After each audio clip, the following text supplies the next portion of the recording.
Est-ce que la France peut rejouer la révolution de 1789? Est-ce que la France est dans le même état de banqueroute? Je vous explique aujourd'hui quels sont les points communs économiques avec la Révolution française. En 1789, à ce moment de l'histoire, la France est en faillite complète, endettée par des décennies de guerre, mais aussi de faste. L'ancien régime avait fait le choix de l'augmentation de l'impôt. Pour rappel, à l'époque, les Français ne sont pas égaux devant celui-ci. La noblesse et le clergé ne payent pas autant que le tiers-état.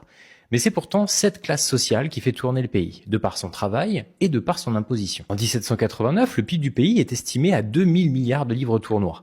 Et on estime entre 4000 et 5000 milliards de livres la dette du pays, un endettement à quasiment 200%. Mais ce qui déclenchera la révolution, c'est bien la faim. Le peuple est à bout et lorsque les récoltes sont mauvaises, que les assiettes sont vides et que l'impôt doit être payé, eh bien le peuple se soulève.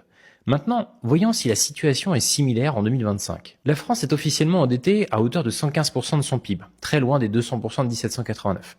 Mais ce chiffre n'est pas tout à fait exact, car il ne comptabilise pas ce que l'on appelle le hors-bilan.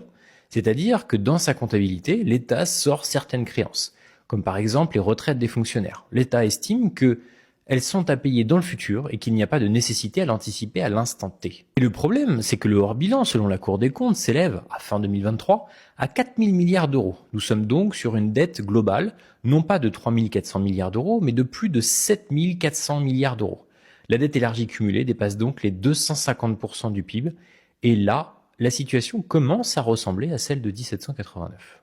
À cela, et ça ne fait pas partie du hors-bilan sur le plan technique, il y a des organismes qui sont hiérarchiquement dépendants de l'État, comme la sécurité sociale par exemple, et dont le déficit actuel n'est pas comptabilisé. On pourrait donc l'ajouter. On comprend donc que, sur un plan économique, la situation de la France en 2025 est extrêmement mauvaise et se rapproche de certaines dates clés de l'histoire, comme les reconstructions des grandes guerres. Mais comme je l'indiquais, la révolution de 1789 ne s'est pas déclenchée que à cause de son économie. Vous l'aurez compris, la France est dans une très mauvaise posture.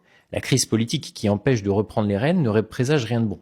Car si l'adage veut que la dette d'aujourd'hui représente l'impôt de demain, on se rappellera de la phrase de Tocqueville « La dette est le moyen le plus sûr de spolier le peuple sans qu'il ne s'en rende compte ».